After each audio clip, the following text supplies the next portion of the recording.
now have us floating on the water while we're broadcasting live. Of course, that can be done. If people can watch TV on boats, live TV, then we can do our show.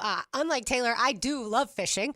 I'm going scalloping this weekend. I love being on boats. I cannot believe that this invitation was not to you. It's been for 3 years. No, it's been for 3 years, dude. They said, they're like, no one ever actually seized the opportunity before. I started here 3 years ago. Email, or I would have seized it for me. I would have changed my dentist appointment around. No one was saying yes to it, or they weren't at least putting it out there. So hey, if you want to join next year, they're great folks. I know they're still accepting signups right now, so make sure you check out the Greater Jacksonville Kingfish Tournament. Yeah, my dad participated in that for several years, and one year I can't remember what prize he won, but I want to say it was top 10. That was before the money got as crazy as it is now. Right, it's a $50,000 purse, and the winner gets somewhere between 60 and 70% depending on how many entrants and how many boats there are. So that's a good chunk of change, if you ask me. Which absolutely. I mean, owning a boat is a good chunk of change, and I know in previous years they've raffled off a boat. So it'll be. Either way, you're coming home if you do catch the biggest aggregate or the heaviest fish. You do get a nice chunk of cheddar. And for these guys and ladies, they are doing what they enjoy. They're just fishing. So to them, they're like, this is fantastic. I could win some money by just going to catch a fish. Right. Yeah. You already paid for the boat. You already paid for the rods. Yeah. Now potentially get some do-re-mi as well. Yeah, you have to get bait. That's the one thing. I know our friends, the Doziers, put on the old school Kingfish shootout, which was a few weeks ago. And the grand prize for that is a yellowfin bay boat over $100,000 as far as how much that boat costs. So, yes, they are expensive. And I would love to go next year, just putting it out there. Taylor, you can sunbathe. I'll be fishing. I'll just sit on the boat. My family has this joke because I've always been, everybody else loves fishing except me. It's just not, it's not for me. But when I was little, I remember my brother and my stepdad fished every single day. My brother still does. And so it's this running joke in the family because they were out. One of them caught a sheep head, and I came back and I told everybody they caught a lamb head forever. So now everybody just calls it a lamb head in my family. The fish category is not my strong point. That is hilarious. We went a couple years ago. So snapper season a few years ago was 2 days only. Mm-hmm. This year it's only 1 day. Oh, wow. Yeah, it's this Friday and it's only 1 day. So it's after there was the ban as well. Yeah, so it's going to be crazy out there. But so we went snapper fishing with my dad's friend at the time, had a charter fishing business. And so we went on the boat with him and I caught the biggest snapper, which was great. But the next day, my arm, like my bicep from reeling it in, it was so sore. And I mean, I caught multiple fish, but that one that was probably like 20 pounds, not even that big in comparison to some of these kingfish, obviously, that they're going to catch over the next few days. But it is work. I will say that. I might be overboard. I probably shouldn't have lifted yesterday because I was definitely feeling it as I was reeling in. My biggest catch today was 15 pounds, 19 ounces. So we'll find out live on the air whether or not that actually was good enough to win the media tournament. But I also caught, to your point, Taylor, I caught an Atlantic Spanish mackerel. Mm-hmm. So that was my second catch of the day. And how would you like to butcher the Atlantic Spanish mackerel? I already forgot what all I knew about the mackerel was that I've heard mackerel before, but that's it. Yeah, well, I just heard them say Spanish, so I didn't even know like what the fish speaks Spanish. They're just like the Spanish one, and they're like it's teeth, and I'm like, well, that's completely ironic given my mother's a dentist. That the teeth on the Spanish mackerel could actually be more of a threat than the ones on a kingfish. So I thought that was interesting. I did not catch a barracuda though, like I did 2 years ago. Well, that's good news. We like and to no catch shark, fish that we and no can shark eat. either, because apparently there was a shark that got caught in a line a few weeks ago. Yeah, I caught a turtle the last time I went fishing, and after that I was like, I'll just sit back here. I will say, to your point though, I always say I like catching. I don't actually like fishing. I like catching. Yeah. When you get something, you're like, I'm not a patient person, so we need to speed that up. All right, so last night, yesterday I should say, Cody Benjamin from CBS Sports put out his list of the top 20 edge rushers. Wait, before we begin, Lauren, first of all, RJ, you're doing a fantastic job back from vacation. Secondly, we really need the X-Files music before Lauren begins. What is going to tell the tale of Cody Benjamin's top 20 edge rushers. So please find that X-Files music. It is necessary. So yesterday when he tweeted out the article, Josh Hines-Allen was not a part of the top 20 edge rushers, which is an interesting / crazy thing, because if you look at PFF's rankings of the best edge guys, if you look at ESPN's, if you look at ESPN's, yes, like my best friend that doesn't watch football at home probably has him. Exactly. So he wasn't on it yesterday, and then I sent y'all that article this morning. He wasn't on it then, but since then he has. Well, I guess that was probably overnight. He has now added Josh Hines Allen as 14th. So he was completely left off yesterday, but now he's found his way onto, there we go. He's found his way onto the list. He's top 8 as far as the ESPN executives, coaches, scouts go as well. Or he is 8th. So 8th in both of those rankings. 14th on Cody Benjamin's, but originally left off.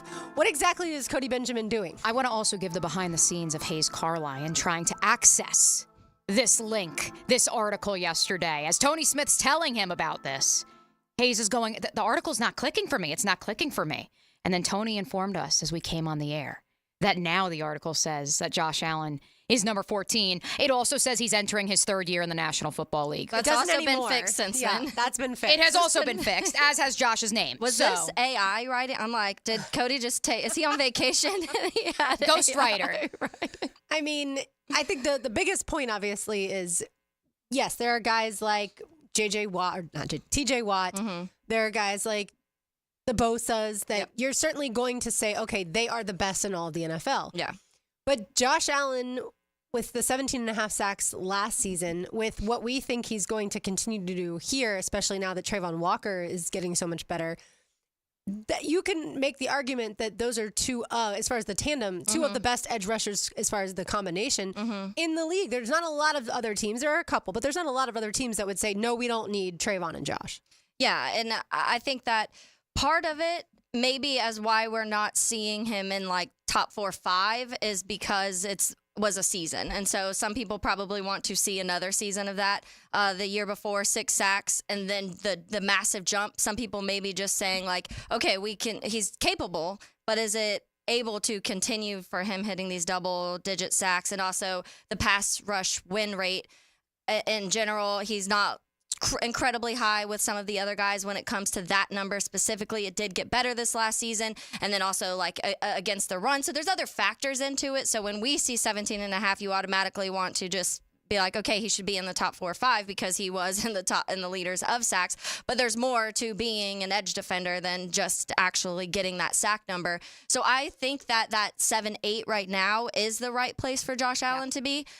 14, no, I think that's way too low for Josh Allen to be. Not on a list is way, way too low for Josh Allen not to be. But I do think that, and we've seen PFF posted, it was kind of going through the AFC and picking the best positional groups throughout the AFC, and they had the Jags as that, the edge. I want to say it was like DL/edge.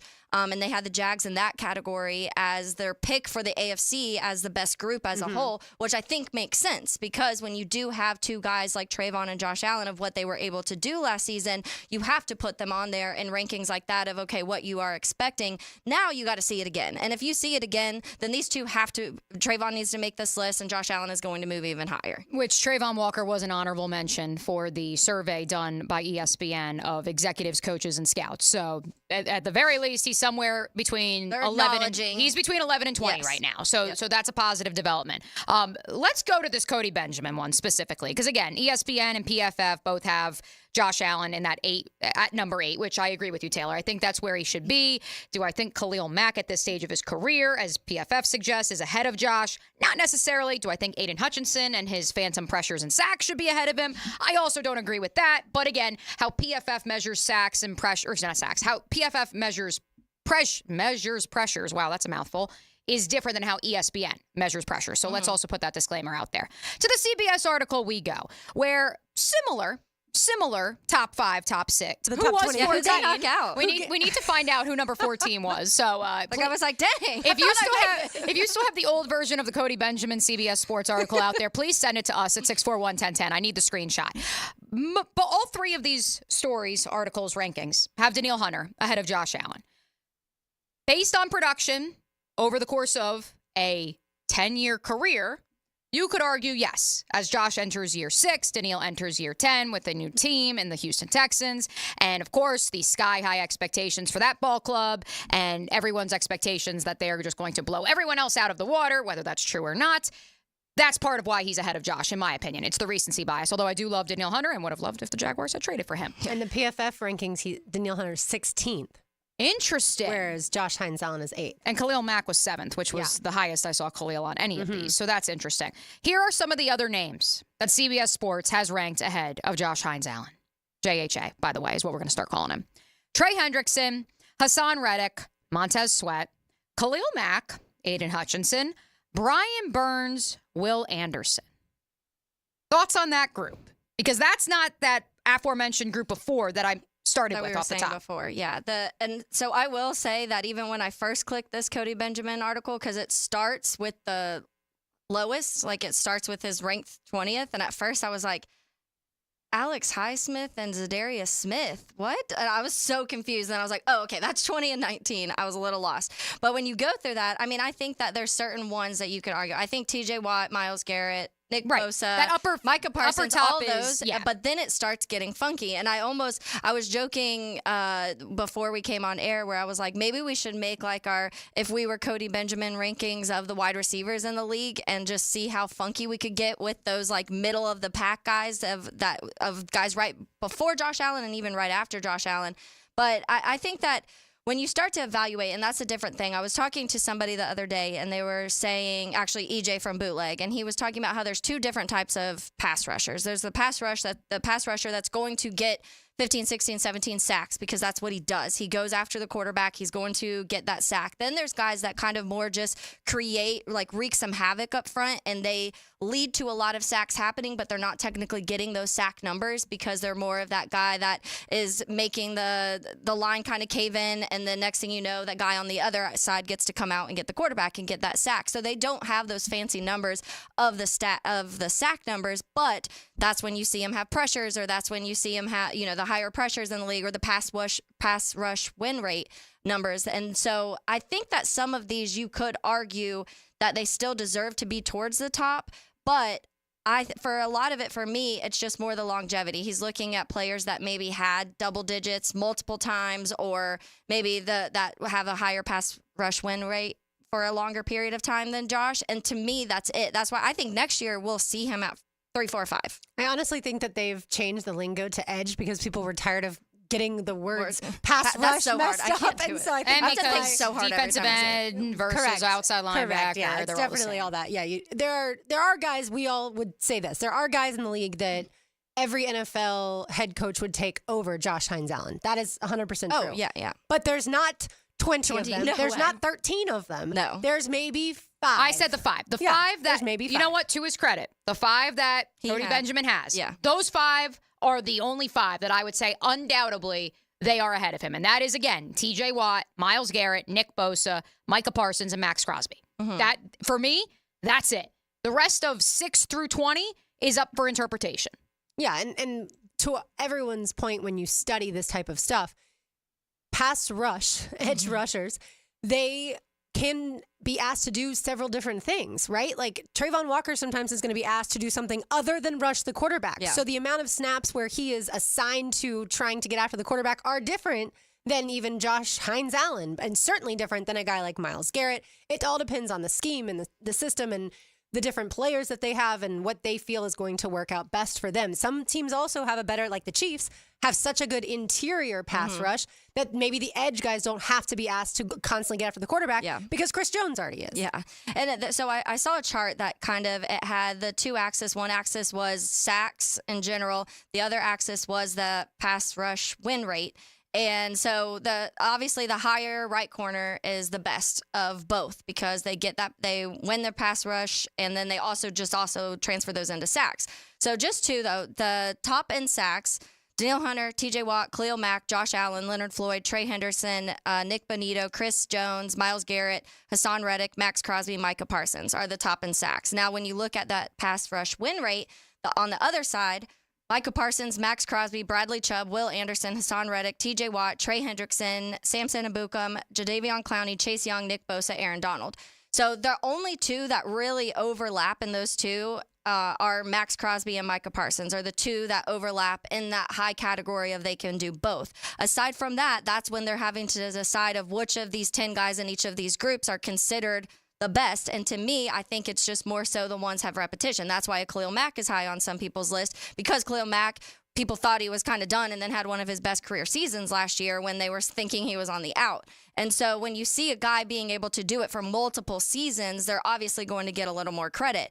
But it is, I think, and that's different. We talked about how ESPN and PFF how they analyze that pass rush. They also analyze offensive lines very differently too.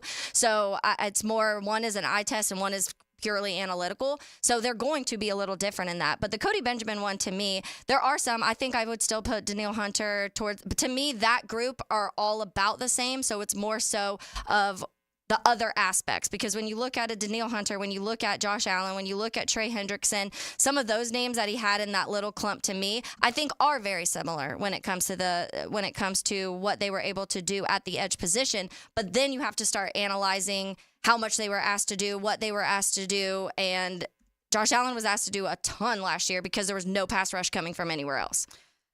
Let's hit an important that on this very subject. That just happened. Brought to you by Florida Home AC, the official air conditioning partner of the Jacksonville Jaguars. And let's cue up that X-Files music again, RJ, because one of our Heeligans has found the original top 20 from Cody Benjamin. I was about to say, did Cody change it again? He's like, never mind. Here we go.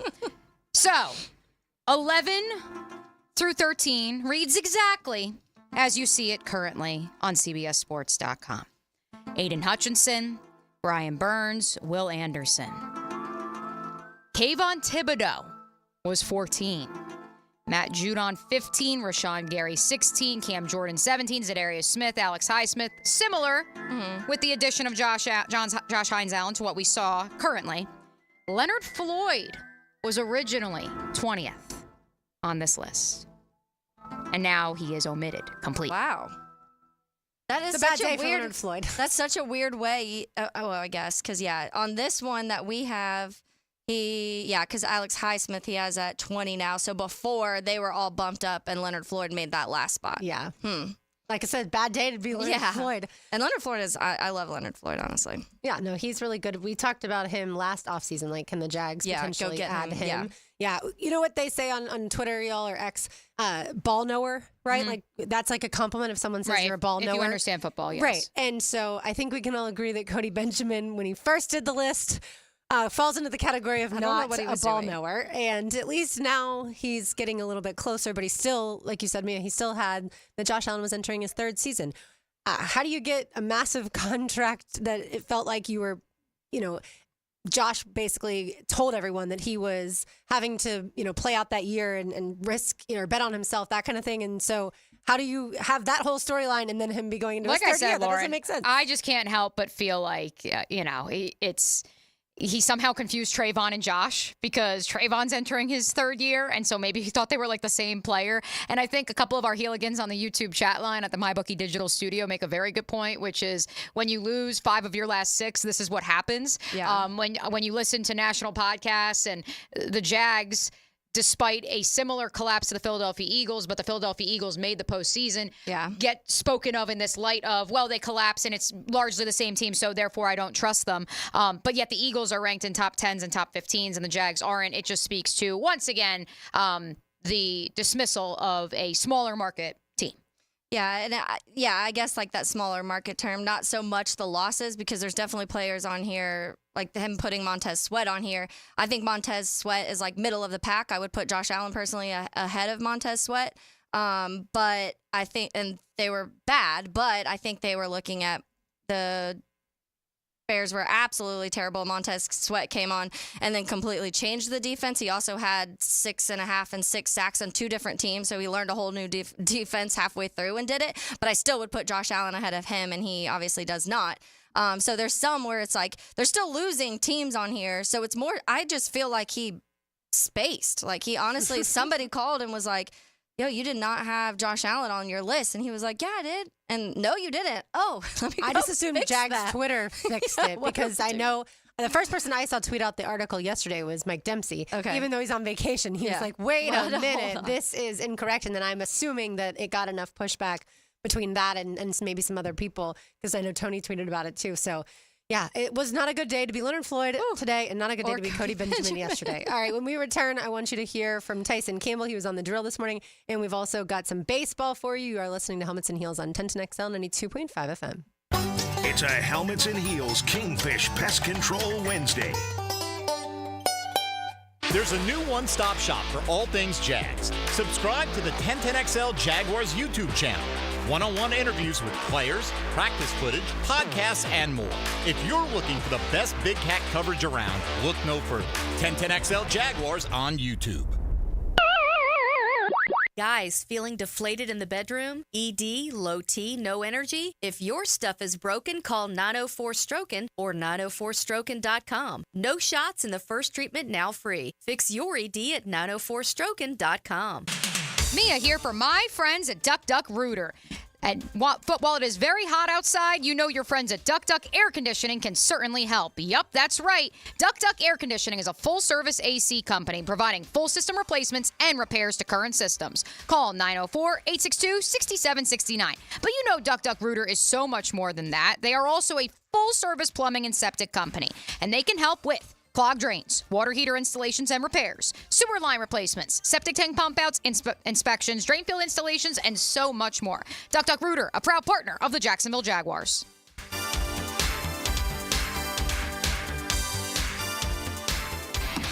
Right now, you may be running a little late, or feeling stressed, or overwhelmed, and you may be going a bit over the speed limit. So to help you relax, exhale. Ease up on the gas. You'll get there when you get there. Take a moment to just chill. This little break is brought to you by Target Zero and the Florida Department of Transportation. Mia here, and we've all been there before. A weekend trip to the casino? Canceled because real life came calling. MyBookie's new and improved online casino is here to change the game. Dive into a truly realistic casino experience featuring the latest in slots, progressive jackpots, and live dealer action, all from the comfort of your own home. The live casino is so easy to use. Just go to MyBookie and click Live Casino at the top. You'll find live dealers ready to deal or spin just like you're at the casino.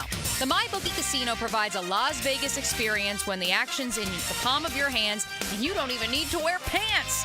Start at MyBookie today with a generous sign-up bonus using promo code 1010XL. A revamped loyalty program ensures a host of exclusive VIP perks. Sign up and hit the casino with promo code 1010XL. The more you play, the more you win, only with MyBookie. DivorceMenOnly.com. This is Kenny Lay of Kenny Lay & Associates. Our firm specializes in representing men in family law. That's all we do. That's our only focus. We can help with all of your family law needs, such as divorce, custody, alimony, and child support. For over a decade, we have helped thousands of men with these types of issues. We even have an appellate division ready to challenge a judge's ruling. If you need a family law attorney, go to DivorceMenOnly.com. DivorceMenOnly.com. Offices, Jacksonville. Start your Sunday off with a cup of Joe and some sports medicine intel. This is Joe C. inviting you to join me and Dr. George Bari for Breaking Bones every Sunday morning at 7:30. And if you miss an episode, just look for Breaking Bones wherever you listen to podcasts. This is Keith Catlin for Catlin Truck Accessories, and we are so blessed to be in business for over 100 years. Over 100 years of the best product and customer service means you can count on Catlin. From roll and lock bed covers to Lear toppers to cam locker toolboxes, Catlin Truck Accessories has you covered when it comes to your truck or van. We do those too. Got a fleet of vehicles? We can outfit them all. Who can you count on? Count on Catlin. One name, one location, 100 years. You can count on Catlin. Did you know a metal roof from Prime Roofing has the highest wind and impact ratings available? If you want a stronger roof, think metal. Think Prime Roofing. Learn more at primeroofingfl.com. That's primeroofingfl.com. Mark Watson for Hardball Creative. Free promo tip. Put your logo on golf balls and give them to clients who are bad golfers. More hacks equals more exposure. Trust me, it's science. Hardballcreative.com. Hardball Creative. Hardball does it all. You know, Santa's on the beach this time of year, but the elves at Beard's Diamonds have been busy. It's Christmas in July at Beard's Diamonds. Everything store-wide is on sale, up to an unbelievable 40% off. Don't buy anywhere until you shop Beard's Diamonds. Hey Jacksonville, it's Lauren Brooks from Helmets and Heels. This summer, Big Chief is partnering with local nonprofit V for Victory to help local families affected by cancer. You can make a difference and support local families by dropping off school supplies at any Big Chief Tire location. As a thank you, you'll receive 10% off your next service. Visit BigChiefTire.com or call 904-932-0950 for more details. Big Chief Tire keeps jacks rolling. Moms and dads looking for some serious summer fun for your kids? Then check out I-9 Sports Flag Football Tournament Series. It'll run through June and July, and you can put a team together and join in on the action. Ages 4 to 14. Go to i9sports.com for all the details. It's happening at Duval Charter School at Bay Meadows at their brand new turf facility. If you've got a youth flag football team and want to put one together, get ready for the I-9 Sports Flag Football Tournament Series this summer. Check it out at i9sports.com. Family owned and managed for 20 years, Hidden Hills Golf Club boasts a unique and welcoming golfing atmosphere. Visit us at hiddenhillsgc.com to book your next round on our Arnold Palmer signature course. You'll be glad you did. Parents, it's football time. The Mandarin Athletic Association is accepting applications for the 2024 Pop Warner football and cheerleading season. Registration is filling up. Sign up at mandarintigers.com. That's mandarintigers.com. 1010XL is presented by Farah and Farah, exclusive injury law firm of the Jacksonville Jaguars. Protecting you and your family. Call 396-5555. Jacksonville. This is Helmets and Heels. Kept classy by First Coast Lighting and Fans. Upscale lighting, fans, and home decor. On 1010XL. And there's a shot. High and deep to left, and that baby's gone. Home run. Deep shot for Brady.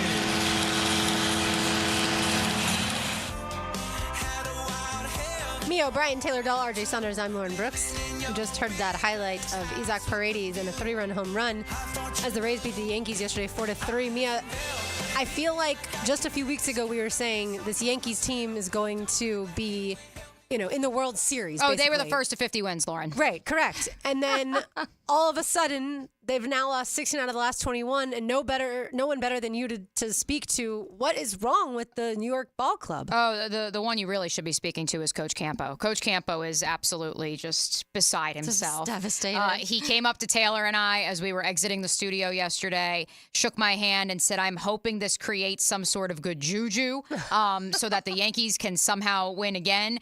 But yeah, here's some stats for you. This is the 5th time the Yankees have had a 23-game stretch within a season with 17 losses in those 23 games and have allowed 140-plus runs in that span. And the last time that happened was in 1995, which, thankfully, for Yankees fans, that was the year that the strike ended the Major League Baseball season, so it didn't have to end miserably the way that this one inevitably is looking towards with an absolute collapse. So yeah, they were 40-19. They are now 55-38. 15-19 in their last 34 games. I don't know, because everyone thought that Garrett Cole coming back would be the juice, the spark needed for this improbable second half run that would lead to the first World Championship since 2009. And instead, it was an omen of things to come. The pitching that had looked just absolutely phenomenal in Cole's absence has sputtered. Rodon looks like a shell of himself. I think a big reason why has been the pitching. It's not even that, because again, like giving up 4 runs. And by the way, of those 4 runs that he gave up, 3 were off of a single home run and then the other was a double. Like, it's not the end of the world. But A, the bats go quiet, and B, the pitching has just been succumbing to the long ball. Yeah. Like there's no other. Like, I don't know. Like, it's hilarious because Aaron Boone was forced to akin to Nick Sirianni in Philadelphia for football terms, for those of you who want the analogy. He was essentially told he had to change his entire staff. The Yankees had to change their coaching and their development all throughout the organization. They did the first 2 months of the season. Everyone's saying, oh, my God, they found all these diamonds in the rough. Everything's clicking. And now I'm not so sure because all their pitchers do is give up home runs and all their hitters do is not hit home runs outside of Aaron Judge. So, yeah, it's not great vibes. Yeah. But they still have the 5th best record in the major leagues somehow, some way. And it's probably because they were the first to 50 wins. That's what I was about to say. It helps when you start off the way you did. But because I saw a stat too saying that the Red Sox have gained 10.5 games on the Yankees since June 14th. Like, that's how close that race is closing in, because the Red Sox were 10.5 games back and now, or 16.5 games back. Now they're like 3.5 games back from the Yankees in that division. And it was something where it was like opposite conversation of what's going on with the Red Sox and, okay, the Yankees, this is their year. And it's almost completely flopped between that. But, I mean, the way the Orioles have been playing, too, really well, which the Cubs just beat them yesterday. But It is wild to watch. And I remember us having this conversation a month ago and me being like, it's early. Like, the collapse is coming. The collapse is coming. For some reason, the Yankees do it every year, and I think a lot of it is they do rely so much on hitting home runs, and you just can't consistently count on that throughout your season all of the time. I just thought once they added Juan Soto, like, okay, that's going to be all she wrote. Yeah. If Judge can stay healthy, which certainly both Judge and Stanton have been certainly, I would say, missing. What would you say, Mia? Like at least 30 games a season with injuries. Yeah, I mean, Stanton was actually playing pretty well too. That's what's sad. Yeah, they're just both injury prone. I mean, Aaron Judge is the only one hope that remains in this lineup, if I'm being completely honest. Outside of Ben Rice, the young kid has looked okay at times. He had a 3 home run game over the weekend, but that's about it. By the way, the Rays closer, have you ever seen Pete Fairbanks pitch? I don't think so, actually. Okay, so just it's more about how he looks, like not his pitching or anything like that. But he has the biggest eyes of anyone, and so anytime, like for instance, last night when one of the last pitches he throws gets hit to the warning track, like his eyes looking at the ball, like you're like, oh my gosh, they're gonna pop out of his head. And then of course, once it gets caught, then like by Siri, then it's like, okay, now he looks back to normal. But I'm just telling you, watch out for that. So they continue tonight. Because Juan Soto, obviously, he got injured, and we were all kind of like, was that one injury. Yeah, went into absolute missed panic. one game. Then he missed a game, came back, but almost hasn't been the same since he came back. Maybe that's the omen. Maybe that was the omen, not Garrett Cole coming back. I like the way you Juan think, Soto. Taylor. I like the way you think. All right, we were just talking about the Jaguars defense. Tyson Campbell, the fourth-year cornerback, seems crazy to say that. Yeah. As far as entering this upcoming season, he joined Dan Hicken on the drill this morning, and here is Tyson on the kind of defense that they'll see as far as press versus or press man versus what we saw last year, more zone under new defensive coordinator Ryan Nielsen. Definitely going to see a lot more press, but with this defense, like it's very versatile. Do a lot of things in man, do a lot of things in zone. So definitely being able to be versatile is something that I'm going to be able to do. And as far as the safeties as well, with their disguising, and also I'll be disguising as well. So I feel like it's the whole kitchen sink, really. Doesn't that get you excited? Like just right off the rip to hear that. Obviously, it's going to be different. That's point A. But more point B, they're going to be, I feel like we're going to go back and rewatch games and be like, they did that? Yeah. Like seeing it live, like we didn't exactly even realize how complicated it's going to be. Yeah, I think it's going to be exciting. And I had a long conversation with Coach Campo yesterday after he was on XL Primetime, asking him a few questions about the Bears, but also the Jags. And I have all the confidence in the world that Tyson Campbell's able to fit perfectly into what Ryan Nielsen likes because he can do so much. And I think he's been asked to do several things, and there's never been a moment that we've been like, okay, Tyson Campbell's really good at this, but can't do this. He's always just kind of been able to fit in wherever he needs to fit in. And so I have all the confidence in the world that he can be able to do that. But the conversation was more so the other side. And that I think is the big conversation anyways going into training camp, aside from maybe that wide receiver room, but when you're talking about the secondary in general. And Coach Campo said this exact reason of what he just said about how like the versatility and the way this defense has asked players to do several things, he thinks that Darnell Savage is going to be way better than Jarian Jones across from Tyson Campbell. And the reason he said that is because he said that Darnell Savage is just way more versatile because he can play safety and outside. What they're going to be asked to do in this defense a lot is they'll be up at that line of scrimmage because the pressure right there, you're like 3-4 yards from the wide receivers. And so you have to be able to read routes, and not all outside corners. Corners aren't taught that. Safeties are taught that more in depth. So he said because Darnell Savage has that experience on the inside and is able to read the routes of the wide receivers, but also drop back and be that outside corner if he needs to, he just sees it the fit way better than Jarian. He was like, Jarian, all we saw was on the outside. Not saying he can't ever get to that, but to come in your rookie season in the NFL, it's just not realistic to ask him to be able to read routes of wide receivers and then also play the outside corner spot. So before I give you some stats for Tyson and the case for why Tyson Campbell not only should be paid before the season begins, but also why Tyson Campbell could return to being a top 10 corner in the National Football League. What is your week 1 starting lineup, ladies, when it comes to the Jaguars secondary, building off of what Coach Campo illuminated for Taylor? Well, I still think it's Darby and Tyson Campbell, and then Darnell versus Jarian, I'm not sure yet as far as the nickel position, and then Antonio Johnson and Andre Cisco as far as safeties. Yeah, and I'm trying to remember what I even put before, but I would say, and the more I talk to Coach, the more I see Savage having a bigger role than I thought. So I almost want to say that you may see, I think it would be a Darby, a Tyson, and a lot of Savage, depending. Obviously, if you have 2, it's Savage and Tyson to me. If you have 3, it's Savage, Darby, Tyson, and then Cisco, Antonio. Right. And I think that the other part of this, and Tyson kind of hinted at this, is, he talks about him being a spy, him being used as a disguise or to potentially rush the passer as well, because they're going to be asked to do a lot of things. I'm very curious to see how much 3 safety look we may see from Ryan Nielsen in this defense. Essentially, where that third safety, for Jaguar fans, you've seen it a lot of times when Andrew Wingard comes in and it's against a run-heavy team, whether that's the Baltimore Ravens, whether that is the Tennessee Titans, and that's when you would often see Dewey come in and essentially be an extra linebacker. Now, obviously, you're moving to a 4-3 base defense, and so that changes it, but I could still see them bringing that third safety onto the field to create more pressure, and that's where I wonder, is that where you see Jarian Jones come into the nickel, or do they really legitimately give him a shot this July, this August, and say, you can compete with Ronald Darby, and even if he starts day one, you'll be pushing him. You'll be seeing, obviously special teams reps because they like him as a special teamer. Yeah. And then eventually start to push for that position down the home stretch of the season. Or is it whenever you need a true corner at the nickel slot position, he's your guy?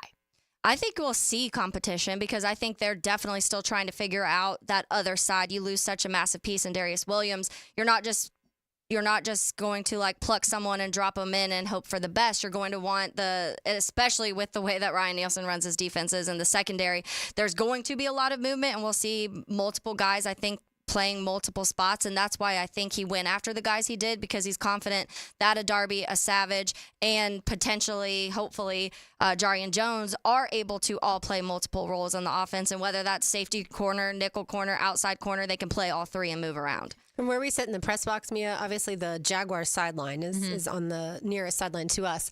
I have a feeling, based off of what Coach Campo was telling Taylor, based off of what you were just saying too, what Tyson said in that clip, that the amount of Jaguars defenders that we're going to see running on and off of the field look like a hockey game is going to look totally different than the last 2 seasons. Right. And that also speaks to what we've continued to hammer home on this program, which is Josh Hines Allen playing on the left side at outside linebacker 85% of the time, and Trayvon Walker playing on the right at outside linebacker 85% of the time, and that's your position. That's where you play.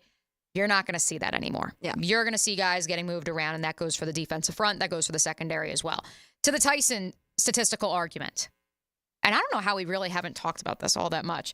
His rookie season, correct me if I'm wrong, fair to say that he was criticized heavily in the first half of his rookie season. He was. Yeah. He didn't get his head turned around quickly enough when the ball was in the air. And despite that, Lauren, he still had 10 passes defended in 15 games, which is improved heavily over the second half. Right, which is pretty impressive for a guy who couldn't find the ball for the first 6-7 games of the year. He had 15 passes defended the next year. In 11 games last year, Tyson Campbell had 5 passes defended. And obviously, that's a smaller sample size because he was hurt, so thus he played less games. But that says to me, based off pure production, and by the way, you'll see a similar drop-off if you look at the number of tackles, obviously the number of interceptions, fumble recoveries, et cetera. That says to me that anyone who's out there saying that Tyson Campbell is a dime a dozen and that, injuries are an excuse, I don't know. I'm looking at the statistics right now, and this says to me he wasn't healthy and wasn't performing at that same level. You don't just fall off a cliff suddenly. Entering year 3, as there's been steady progress from year 1 to year 2. I also think that the targets towards him also starts to decrease when people don't want to throw towards Tyson Campbell. And there were moments that I think they were going a little heavy when it comes to on Darius or some of the other corners, just because Tyson Campbell was the way he was in the second half of or the whole season, the previous before in the second half of that first season. So those numbers do start to alter, but I do think that when you look at an injured cornerback in general, these guys, what they're being asked to do on the football field when it comes to running full speed backwards, keeping up with some of the fastest wide receivers in the league, that number is going to drop when you're not 100%, and you could tell he was not. All I know is they better have the fastest DBs on that field come week 1 because they are taking on the likes of Tyreek Hill and Jalen Waddle, and that is going to be a very difficult assignment. So whatever you figure out in training camp, make sure at least week 1 the fastest guys are out there, and maybe that is what we see, right? Because Jarian Jones is younger than the other guys. Maybe week 1 we see more Jarian Jones. Maybe another week when it's a different style of offense, we see more Darnell Savage. That's what's going to be fun in watching Ryan Nielsen's defense. The one stat that I'm trying to find for 2023, because we're in 2024 now, was that Tyson Campbell was targeted 14.1% of the time in 2022, which obviously he's opposite Darius Williams for the second half predominantly of that season. And that was lower than all 3 corners who were ranked ahead of them in Next Gen Stats overall rankings when Tyson and Darius were both in the top 10 following the 2022 season. And so I'm curious if anybody out there has it. I'm just trying to find the percentage, Taylor, to your point, of how much he was targeted last year comparatively. Because if you look at that Bengals game, and again, in the Bengals game, he's coming off of injury, having already missed time. They rush him back. He comes back again. And at that point, Darius Williams is performing like a top 5 corner in the National Football League. I would think he was being targeted more. And so that's where I would say he would have had more opportunity to make plays on the ball. Just by a quick glance, he was the 64th most targeted corner in the league. He only had 60 targets last year. Okay. Interesting. Okay. I'm wondering percentage-wise how that compares. And part of it's the playing time. But I think that's where, teams are not going to throw his way if he's playing the way he did in 22. I understand that. But at the same time, he will find ways to make plays on the ball, even if he's not being targeted, because I would argue he's one of the most sure tacklers on the entire football team. And I think he not only proved that so far in his, 2.5 years, because obviously he got hurt halfway through last year, 2.5 years in the National Football League, but I also think he proved that at Georgia, which is where, to bring this conversation full circle, I am most fascinated by the move to Ryan Nielsen's defensive scheme, because that's been such an argument since Tyson entered the league. Is he a better man-to-man corner? Is he more of a zone guy? They had to move to a zone under Joe Cullen his rookie year because by nature of Shaq Griffin was a zone corner and Tyson was struggling to find the ball. But at Georgia, he ran a lot of man-to-man. And so that's where I'm most curious to see, because even if they're running a man-to-man scheme, then even if the ball's going the other way, I mean, he's a guy who can quickly get across the field and get lateral and make an open field tackle. Well, and just for reference, because in December last season, so there was one of the games late in the year in December, he was targeted 11 times. So they definitely started taking advantage of him late in December Jamar after Chase, the injury. burnt toast. 11 targets. He allowed 10 completions on 11 targets, 200 yards, 3 touchdowns during that time. So if you, let's just say, take that out and compare it to pre-injury, I'm sure those numbers look vastly different. Yeah, I don't evaluate Trevor Lawrence when he's hurt the same way I do when he's healthy. I just don't evaluate Tyson Campbell when he's hurt the same way, especially when it's a hamstring injury. All right, RJ, I have an important news update. Oh. That just happened. Brought to you by Florida Home AC, the official air conditioning partner of the Jacksonville Jaguars. Ladies, the best low country boil in all of Jacksonville is on its way from the ViStar Greater Kingfish Tournament Media Day. Round of applause for our friend Chris Ebrio, who is on the way. RJ, please. And also, I did finish in second place with a kingfish of 15 pounds, 19 ounces. So what was the winner? We're going to find out when Chris arrives any minute now. All right, sounds good. Taylor has a tangent when we return. You are listening to Helmets and Heels on 1010XL and 92.5 FM. Kingfish Pest Control Wednesday. Helmets and Heels. Living in Duval. Loving Duval. Duval, man. 1010XL. Jacksonville Sports Radio. Let's fire up the flavor and ignite those appetites. Let's slow down and smell the barbecue. Because all your favorites are smoked for hours and ready for eating when you are. From our famous ribs to slow smoked pork. Enjoy some perfection by the plateful, safely in our dining room or in the comfort of your home. With curbside pickup, drive-through, and delivery. Sonny's Barbecue. Local pitmasters since '68. Hicken here for my friends at GolfTeeRepair.com. No, we don't really fix golf tees. We just want you to have some fun around the game we all love. Golf Tee Repair is just a Jacksonville company that makes affordable golf wear for Jacksonville dudes who love to play. Polos, t-shirts, hats, hoodies. Gotta see it to believe it. GolfTeeRepair.com. All natural materials for comfortable, breathable clothing. GolfTeeRepair.com. Perfect to wear this summer and into September when you're at football game bound. Be comfortable in the heat. GolfTeeRepair.com. They're terrific forever. This summer, beat the heat at Best Bet, your premier poker destination. Whether you're a seasoned poker pro or a first-time card player, you'll find a cool retreat from the summer heat with thrilling poker games, big payouts, and refreshing drinks. Join us for an unforgettable experience. Cool off and cash in at Best Bet. The stakes are high, the cards are hot, and your chance for fun is guaranteed. Visit bestbetjacks.com to learn more. That's bestbetjacks.com. An ACL tear can be a devastating injury with prolonged pain and rehabilitation. Hi, I'm Dr. George Bari. I'm a sports medicine orthopedic surgeon who grew up right here in Jacksonville and then went on to train with the world-renowned Dr. James Andrews. At Bari Orthopedics, we use the most current techniques to get you back in the field with less pain and quicker rehabilitation. We treat all types of sports injuries with the newest techniques available. Please call us for consultation or visit BariOrthopedics.com. Find out more at BariOrthopedics.com. That's BAHRI Orthopedics.com. Hey, it's Matt Hayes, and I have exciting news from Leonard Truck Outfitters, now with 2 great locations to get that truck hooked up. Beach Boulevard just past Southside and one on Blanding. I got my truck taken care of, and you should too. Leonard Truck Outfitters, your truck, your style. This date in sports history is brought to you by Southeast Orthopedic Specialists. July 10, 1934, National League pitcher Carl Hubbell strikes out Babe Ruth, Lou Gehrig, Jimmy Fox, Al Simmons, and Joe Cronin for MLB All-Star record for consecutive strikeouts. AC replacement? If your AC unit is ready to go kaput, then it's time to call Florida Home AC. With over $3,000 in tax credits waiting for you on select systems, take advantage of it. Call 777-4300. Get Florida Home AC to cool you off. Hey folks, it's Mike Dempsey for Pella Windows and Doors. Now, you probably heard me mention that errant golf ball that led us to replace our windows. And obviously, if I'm investing in my home's appearance and comfort, I want the best. Well, now my new Pella windows are installed and they look fantastic. And we've already noticed a difference in outside noise reduction and energy savings. So if you need to replace your windows or doors, visit my friends at the Pella showroom on Phillips Highway or check them out online at PellaJacks.com. That's Pella Windows and Doors.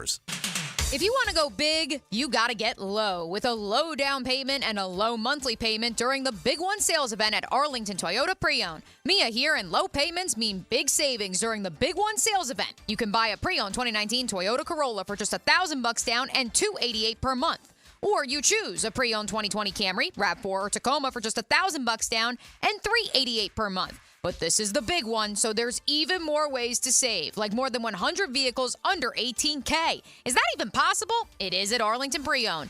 Want big selection? Arlington Toyota Pre-Owned has over 400 used cars in stock. You even get Arlington's 60-day exchange program. Yup, that's 60 days to love your pre-owned purchase or exchange it. Don't wait. Shop the Big One sales event at Arlington Toyota Pre-Owned today. 10939 Atlantic Boulevard and online anytime at arlingtontoyota.com. Visit arlingtontoyota.com/offers for full details.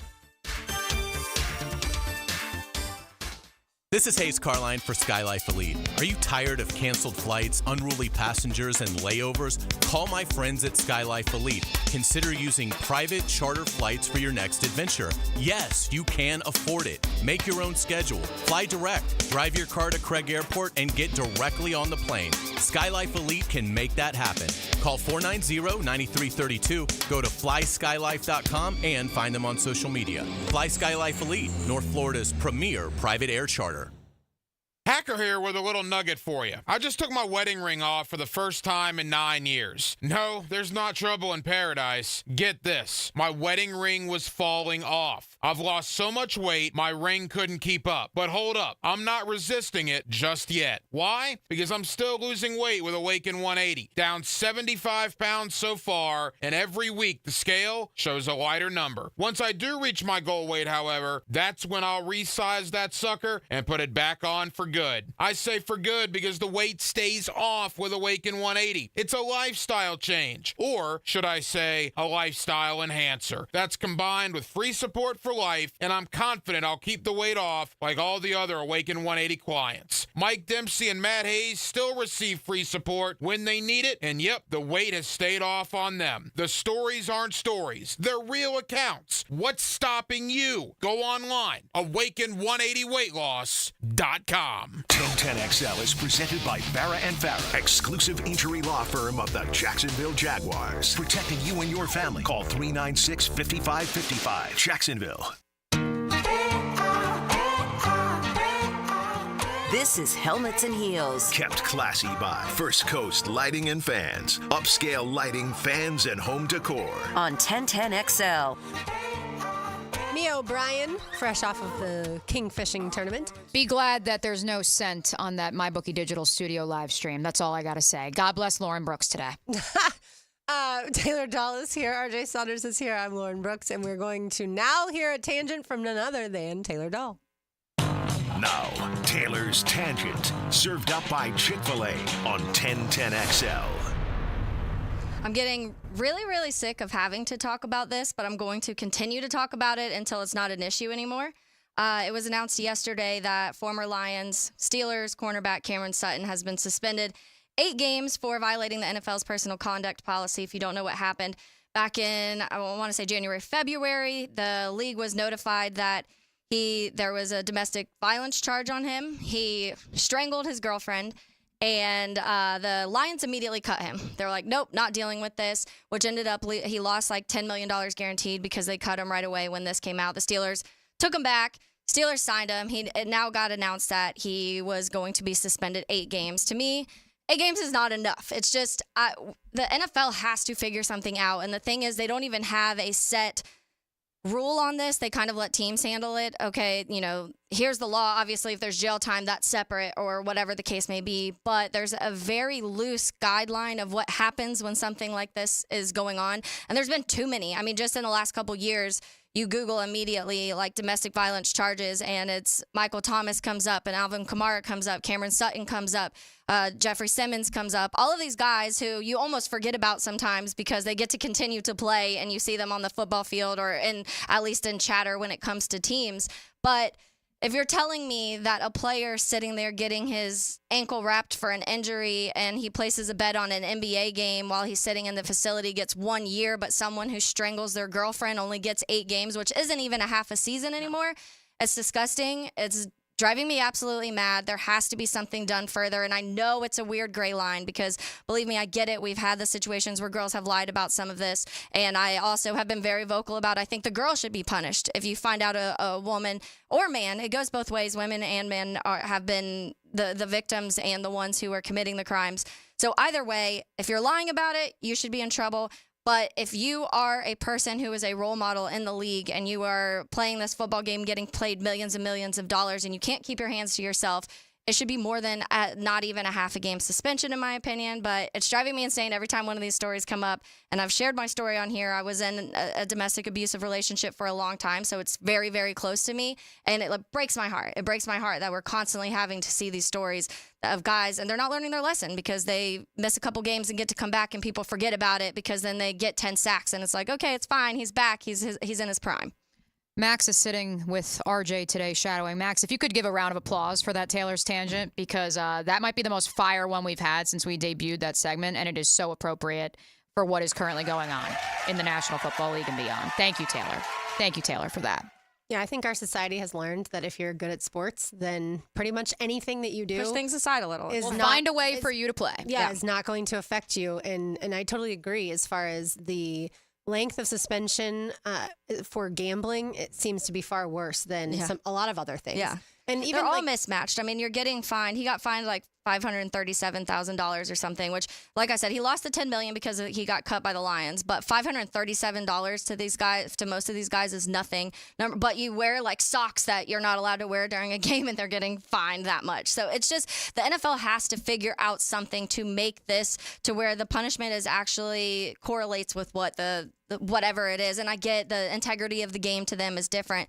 It is like more important. But to me, the integrity of game and having players who are out there representing you in a positive light should be a part of the integrity of the game. Yeah, I totally agree. All right, we will get it to college football when we return. AJ Black, who covers the Boston College Eagles, will join us. That is FSU's second opponent. We are previewing the opponents early in the season for both Florida and Florida State. That is next on Helmets and Heels on 1010XL and 92.5 FM.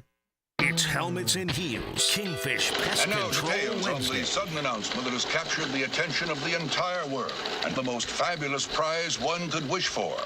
A lifetime supply of 1010XL. Now you can watch 1010XL shows all day on X, Facebook, and YouTube. Brought to you by MyBookie. Experience Vegas from the comfort of your phone anytime, anywhere. Sign up today. Use promo code 1010XL. Mia here, and we've all been there before. A weekend trip to the casino? Canceled because real life came calling. MyBookie's new and improved online casino is here to change the game. Dive into a truly realistic casino experience featuring the latest in slots, progressive jackpots, and live dealer action, all from the comfort of your own home. The live casino is so easy to use. Just go to MyBookie and click Live Casino at the top. You'll find live dealers ready to deal or spin just like you're at the casino. The MyBookie Casino provides a Las Vegas experience when the action's in the palm of your hands and you don't even need to wear pants. Start at MyBookie today with a generous sign-up bonus using promo code 1010XL. A revamped loyalty program ensures a host of exclusive VIP perks. Sign up and hit the casino with promo code 1010XL. The more you play, the more you win, only with MyBookie. Expert Automotive is ready to keep you cool this summer. Right now, get an AC inspection or a system cooling checkup. Your choice for only $19.99. Their gift to you this summer is $50 off any service and a free tire rotation with any service. Their ASE certified technicians can keep your car cool without breaking the bank this summer. Call them at 374-3373 to get an appointment today. Expert Automotive. They never sell greed, only what you need. The coolest thing going on right now is the summer fan sale with 3 ways to save at First Coast Lighting and Fans. Browse their huge selection of high-quality fans to match your desire for elegance, quality, and uniqueness. Buy 1 fan, save 10%. Buy 2, save 15%. Buy 3 or more and save 20% off summer pricing on all fans. Visit their showroom near the avenues while inventory is still available and discover the difference that locally owned expertise makes at First Coast Lighting and Fans. Home of the Jacksonville Jaguars. WJXL AM Jacksonville Beach. WJXL FM Jacksonville Beach. Are you 18 years or older, just got married, just got divorced, or have children? Listen up. Have you done your last will and estate planning? If you have questions, call Matt Hinson with the Hinson Law Firm. Reach him at 527-1700. Office is Jacksonville, Florida. And don't let the state decide your fate. Right now, you may be running a little late, or feeling stressed, or overwhelmed, and you may be going a bit over the speed limit. So to help you relax, exhale. Ease up on the gas. You'll get there when you get there. Take a moment to just chill. This little break is brought to you by Target Zero and the Florida Department of Transportation. At Hodges Mazda, what Mazda moves you? Find out. Take advantage of 0% APR on our versatile lineup of 2024 Mazda crossover SUVs. Lauren Brooks here. Choose from the off-road ready 2024 Mazda CX-50, the stylish 2024 Mazda CX-30, or the tailored for you Mazda CX-5. With 0% APR for 36 months, you'll find your perfect CUV. Our professional non-commissioned sales team always puts your best interests first, and you'll get 2 years free maintenance as well. Visit Hodges Mazda today or shop online at hodgesmazda.com. See dealer for details. Terms and fees for qualified applicants expires July 31st, 2024. When the sun goes down, you might think a golf course shuts down, but not at the Golf Club of Southampton. Join the gang every Thursday night for trivia with Brooke and Jason, and everybody's favorite night, Friday night on the patio, featuring local musicians, food, and drink. It's all at the Golf Club of Southampton. Great golf. You've come to expect that. But don't forget, when night falls, the fun doesn't stop. Trivia every Thursday night and Southampton's live music patio session Fridays. Call 287-PLAY to make a tee time and the good time.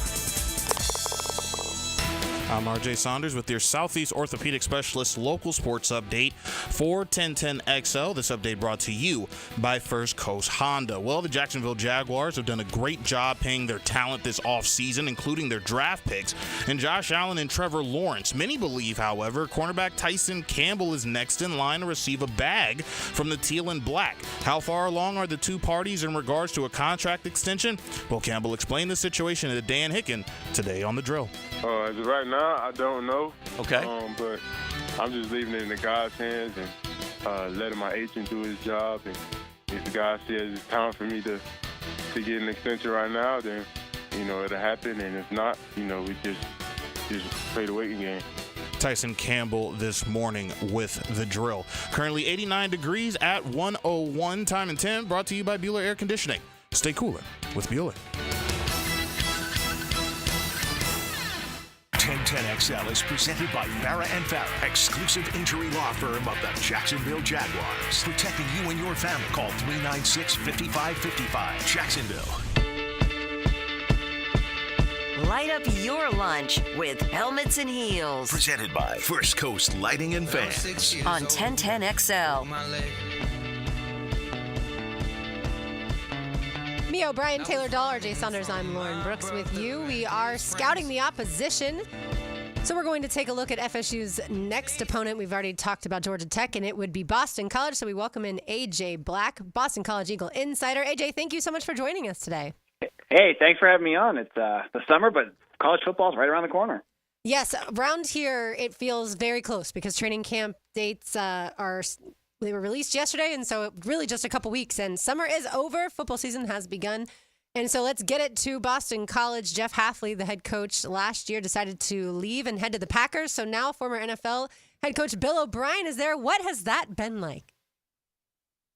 Yeah, I mean, it was an incredible change of events during the winter, for O'Brien to take over, because I think everyone just assumed Hafley was going to stick around, and the expectations now are much higher because now BC has, no offense to Jeff Hafley, but O'Brien is a much more experienced head coach that knows what he's doing. He's been around many different big programs.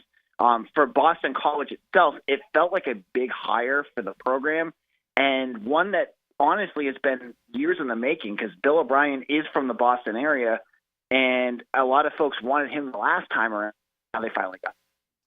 AJ, this is Mia O'Brien. Thank you so much again for joining us. You can find AJ at AJBlack247. Let's go behind the curtain even further with the Jeff Hafley situation, because I know in speaking to current and former coaches in the National Football League, they've said they think that this could become a trend where coaches ultimately opt to go to the professional ranks because they don't want to deal with the quote-unquote baggage that comes with recruiting and everything else that goes on in college football. How would you assess the situation with Hafley?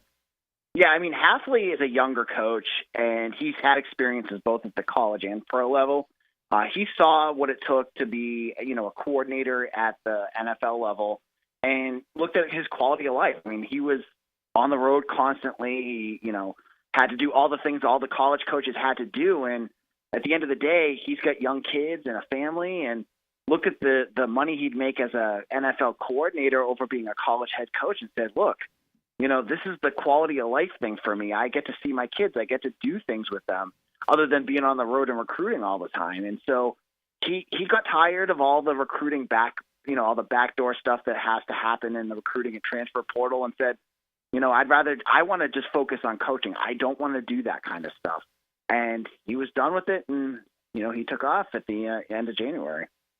AJ, when we talk about this offseason, because the reason we are having you on is obviously Boston College is playing Florida State on September 2nd, and we've had the conversation about the Noles a lot and what those expectations look like for them this season with all the losses they've had with the draft and just some of the changes that are coming along. With the changes of Boston College and the addition of Bill O'Brien and his first year there, what do you believe the fan base's expectations would look like for this team after going 7-6 last year? I think just repeating a 7-6 type season would be probably in the realm of an acceptable year. And I know that's tough when you bring in a new head coach and all that excitement, but if you look at what BC has to play, playing an out-of-conference schedule that includes Missouri, Michigan State, Western Kentucky. They play Florida State. They play UNC. They've got a really tough schedule ahead of them. So if they're able to make themselves bowl eligible, and even winning a bowl game, I feel like that's a step in the right direction, because next year they get Castellanos hopefully back again another year, and they get a much more relaxing schedule, if you will, in terms of out-of-conference games. So just getting to a bowl game, I think, would be a good one, given the way the schedule is built for BC this year. AJ, since you brought him up, I'm going to jump in here because this is a very full circle moment for me, getting to cover Thomas Castellanos at Ware County High School when he was there during his high school career, and then, of course, to UCF and now to Boston College. So let's talk about Tommy C and what he has brought up to BC and Chestnut Hill in his short time there. I mean, he is a game changer for Boston College. Going into last year's spring camp, I assumed he was going to be either like a special packages type of player or, you know, in case their starter at that point, Emmett Moore. To see him play, to see what he brings offensively, the way that he can control a game and make explosives, what he does on the field, he's the face of BC football. Like, I have a 5-year-old at home who all he knows about is Thomas Castellanos. That's his favorite player. And that's like that for a lot of families out there. There's a lot of kids and families that, like, he is the face, and he is perfect at it because he sells himself as this dynamic player and lots of fun to watch. And so it gives BC a guy to root for, the fan base to root behind. And I think he's kind of taken to it and run because he's the perfect personality to do that kind of thing.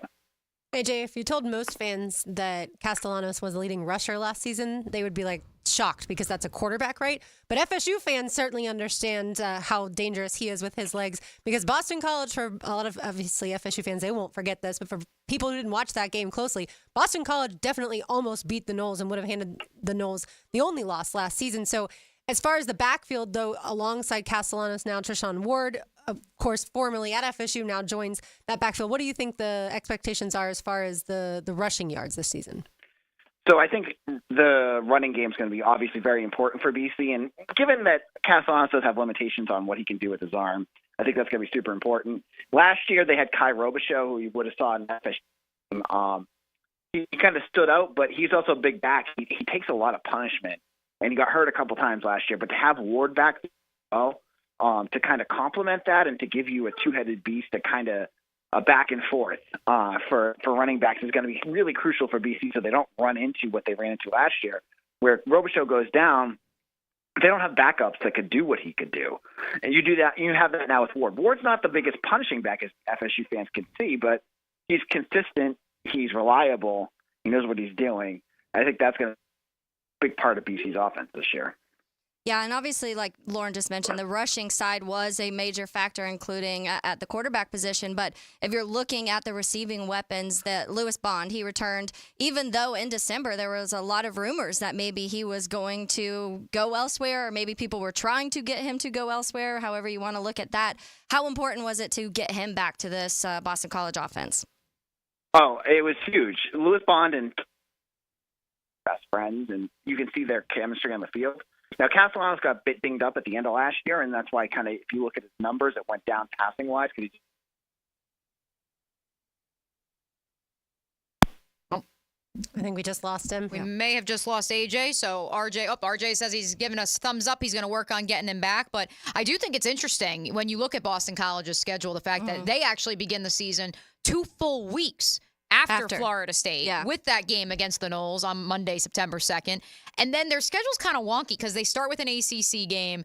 Then they have their non-conference portion of their schedule. And to AJ's point, playing Mizzou and Michigan State as part of your non-conference schedule, I would put that right on par with a non-conference schedule. Maybe not to quite the extent of the Florida Gators, but some of these other preeminent Power 5 programs that are scheduling titans of the sport. And AJ, back with us now. And AJ, we were just commenting on the schedule for Boston College and just how unique it is, given the fact that they will begin the 2024 season almost actually 2 full weeks after Florida State plays in Dublin, Ireland. Yeah, it's a tough start of the year. I think for a lot of, I think this is the way that the new scheduling is going in terms of college football. There's teams that are just packing it. And, you know, you see Florida State with BC and Georgia Tech.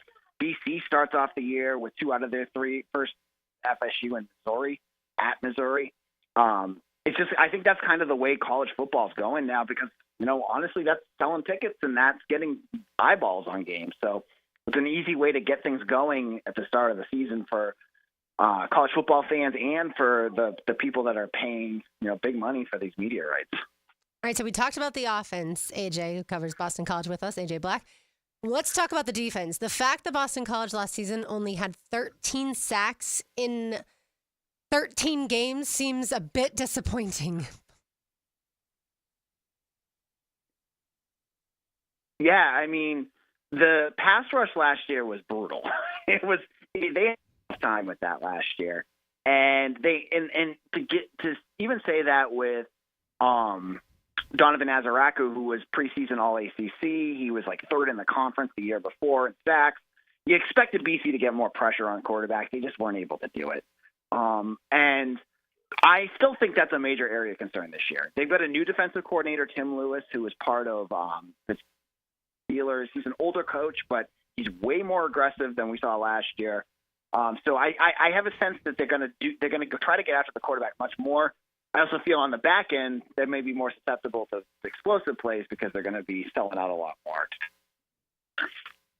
Yeah, which I think will be a thing to keep an eye on because in addition to those sacks, it definitely feels like Boston College, the defense wasn't an area of concern. So this offseason, hopefully some of those moves have helped out a little bit. But when we take a look at this game, this Florida State game that Boston College will be playing, and just in Florida State in general, do you believe, because we've had this conversation a ton, like I mentioned earlier, about all the players who have been drafted this season, and people are saying, it may be a little tough to just get going right out the gates as easily as they had because of that. But good teams do that every year. The top teams in the league lose guys in the draft is what happened. Do you think what Mike Norvell at Florida State and what he's built is sustainable down there in Tallahassee?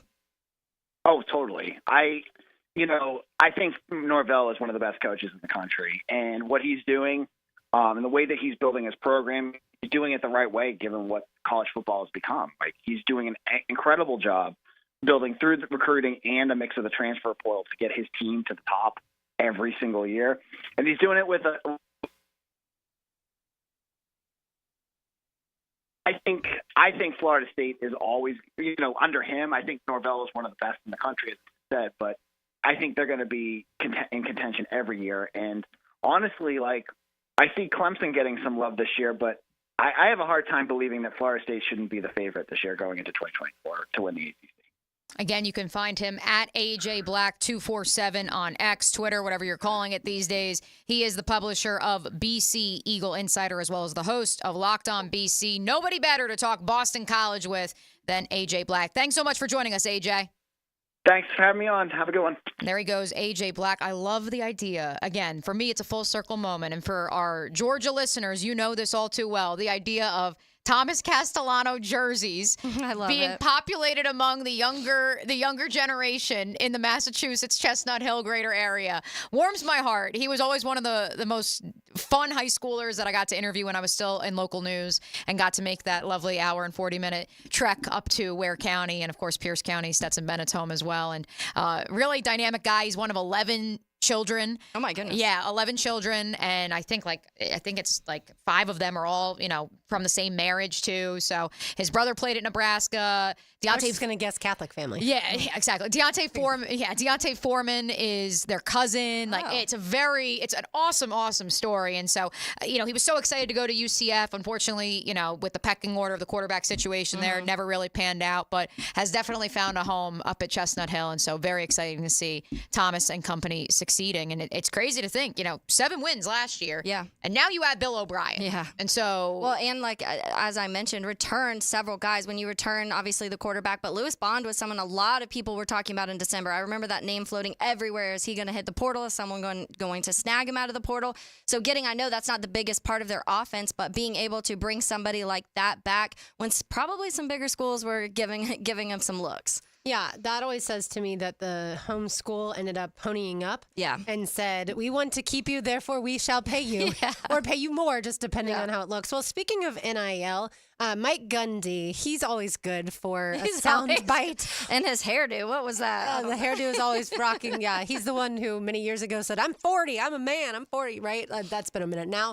I think he's in his late 50s, but either way. So longest tenured coach in the country, by the way. Is he? Yes. Yeah. I thought it was Kirk Ferentz. Well, it's Kirk and then it's Gundy. They were about 6 months apart. So, yeah, thank you, Lauren, because otherwise my Iowa fans are going to ask for my ID there. But yes, he is the second longest tenured coach in the country. And what you're about to hear will make you question, how does this man still have a job?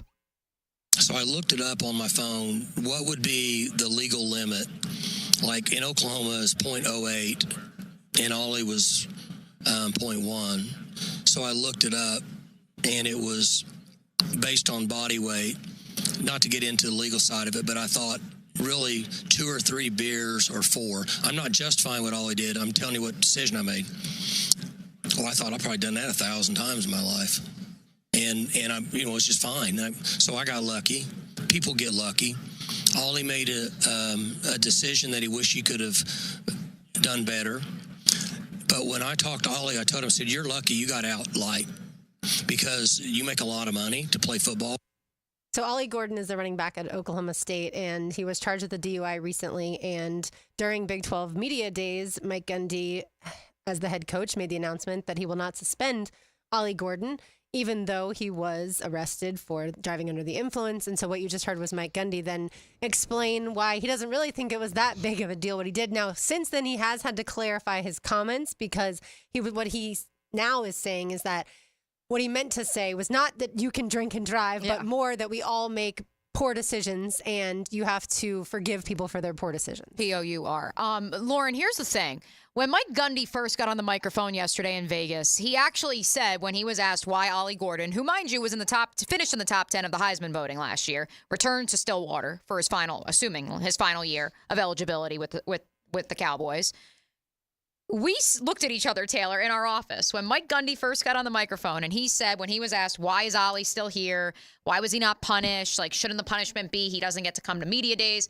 And Mike Gundy said, no, I think the punishment is he has to sit here and actually answer questions and be an adult and take responsibility for his actions. And we looked at each other and we were like, good for him. Good for Mike Gundy. Yeah. Like, that's the right, like, honestly, that's a good way of thinking about it. Making the student athlete then have to face the music themselves and have to be embarrassed on a national stage. And instead then, Mike just decided to, embarrass himself semi once again.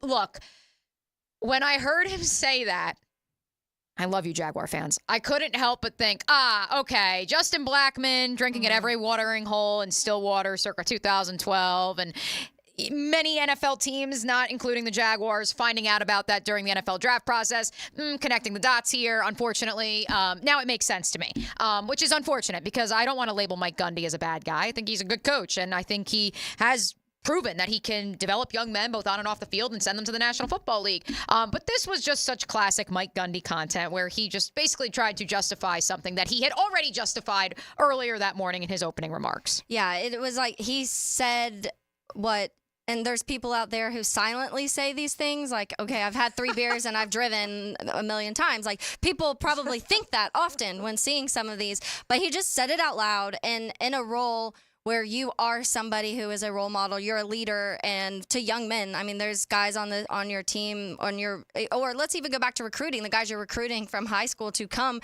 and play for you are now, or their parents are now watching you say things like, it's fine, like, it's, not a big deal, pretty much. And also, let's just keep in mind, we are very, very recent off a freshly drafted kid getting killed in a drunk driving accident, and Kyrie which Jackson stung a lot of people in the college world and NFL world. But the amount of players I saw in the college world commenting about this because the drunk driver killed him and 2 of his friends. And those tragedies happen, and then a little, just barely any time later, you're making comments how it's not a big deal. I'm not going to get into the science of it, but also let me tell you about like body mass and what the DUI, the blood alcohol level would be. And so it was just a weird way to approach it to me.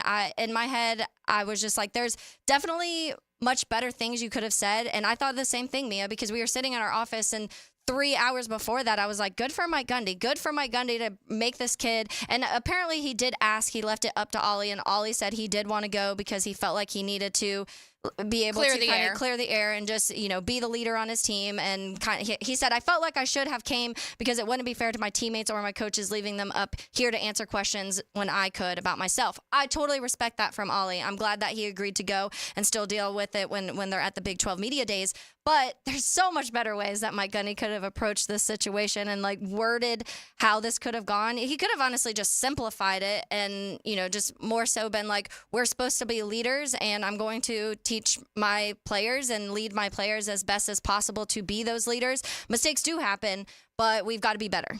So Ollie Gordon's only 20 years old, so that is also part of it. Underage, Right, he's under the age, so I do think he needed to be punished. And oh, by the way, here's an easy way to do it, Mike Gundy. You start with San Diego State. That's your first game on August 31st. You avoid all of this by just saying, I am going to suspend Ollie Gordon for the first game of the season. And yes, are people going to laugh because it's San Diego State? Yeah. Yes. But then you've taken care of it. You've punished him. And he can still certainly go to media days and talk about the situation and how he needs to improve. But the worst possible way is to be like, oh, well, we all do it, so it's fine. He's not even 21. And like, did I drink under the age of 21? I sure did. But I wasn't driving a car after that. I can guarantee you that. Well, and I reached out because I was interested. It made me start thinking about NIL deals and how we say how messy they could get. Are there going to be, or are there clauses in NIL deals that are going to deal with like the moral type cases with DUIs and other things like that? So I actually reached out to Christy Dosh, who we talked to not too long ago about the NIL and some of the details. And she pretty much said that they are, initially a lot of them didn't, but she said some of the collectives have included moral clauses like like we see in pro player endorsement contracts. And she said that she's sure bigger brands have done it too. And she said she definitely expects to see it in the new contracts that will come with the revenue sharing too, because things like this are starting to happen. And in my opinion, if you are a brand that's representing a kid, you are going to want that in there. Like, we don't want our name associated with someone who is drinking and driving or whatever your different moral clauses may be. But I think we're going to start seeing these more and more, and then their money's getting ripped away. So maybe that gives even more an incentive to be smart. Yeah, I totally agree. Look, I'm glad that he didn't hurt anybody. Yes. That's, again, and like Taylor said, in light of what happened to Kyrie Jackson and those other two former football players over the weekend, that's what matters most. And look, Mike Gundy, we're all going to always kind of chuckle at the content that he gives us as a sports radio program and as sports fans. But I don't think it's the end of the world for Ollie Gordon. I actually, to bring this full circle, I am very impressed that he did face the music yesterday, quote unquote, that he did meet with reporters. I can tell you from, especially when I was covering the University of Iowa, Tristan Wirfs, right down the road in Tampa, now a all-pro offensive lineman, he was under the age of 21, and he was arrested for a public intoxication. And Kirk Ferentz suspended him for the first game. I made sure I had the right name. It was against Northern Illinois, and he suspended him for that game. Tony Romo's school. Right. And look, if he stays on the straight and narrow, and this is just a blip on the radar, all will be well. But it is a reminder. I mean, we just saw a Eastern Illinois, Cephas. not Northern We just Illinois. saw with Cephas, Right. like the amount of people that are like, he could have been drafted in the 4th, 5th round, and he didn't because he had a DUI. And to me, it's number one, the safety. You want people to be safe. You never want anybody harmed in an incident like this. But number two, you're a player who is given so much talent. This guy had 2,000 total yards last season, and he's he's incredible. He's one of the front runners for the Heisman. Yes, of he's so much fun to non-quarterbacks. watch. Don't ruin that. Well, and like we said, hopefully he learns his lesson. The only tricky part is when the head coach is like, well, we all do it. It's like, well, how is he going to learn? He's like, this is how they do it in Georgia. Mike Gundy always saying out loud what everyone is thinking in their head and not realizing you should just keep it in your head, Mike Gundy. Although, if nothing else, we laugh, but it is a serious situation. Yeah. We've got Mia's My Bookie picks on the other side and lunch or two from Chick-fil-A. Keep listening to Helmets and Heels on 1010XL 92.5 FM. It's Helmets and Heels, Kingfish Pest Control Wednesday, proud partner of the Jacksonville Jaguars. This hour of Helmets and Heels is brought to you by First Coast Honda Dealers. Dr. Burton tells me you know who Batman is. I can't tell you if you don't say please. Please, who is Batman? I'm Batman. Fat Tony, 10 to noon on 1010XL. If you're a veteran, listen up. Did you know that you can access up to 100% of your home's equity right now? Hey, Prosser here. You can do it with Loan Pronto's VA Equity Advantage program. You can get 30, 50, 100 grand or more and use that money to pay off all those credit cards, personal loans, car loans, or maybe use the cash to do that home improvement project. Veterans love working with Loan Pronto because they make it easy. No junk fees, no hassle. They can unlock that cash in your home's equity in a matter of weeks. Don't keep paying insane rates on credit cards. There's a smarter alternative with Loan Pronto. Get more info and start the process now at loanpronto.com. Or if your current VA loan rate is over 6.5%, Loan Pronto can get you in a streamlined refinance with a lower rate right now with no income verification and no appraisal. Lower your monthly payment big time. Loan Pronto makes it so easy for veterans. So call now, 904-999-1508. That's 904-999-1508. Equal housing lender, NMLS 1666781, subject to lender approval. Hey, Jacksonville, Taylor Dahl here of Helmets and Heels. Are you looking for an easy way to feed your friends and family this summer? Let your local Chick-fil-A restaurant cater your next gathering. Choose from a variety of trays, including Chick-fil-A nugget trays, mac and cheese, and, of course, gallons of Chick-fil-A tea and lemonade. Perfect for a get-together of any size. Place an order through the Chick-fil-A app online or by calling ahead and pick it up at your local Chick-fil-A or get it delivered directly to your door. Enjoy more of the summer season with your loved ones when you take cooking off your plate with Chick-fil-A. See restaurant for details.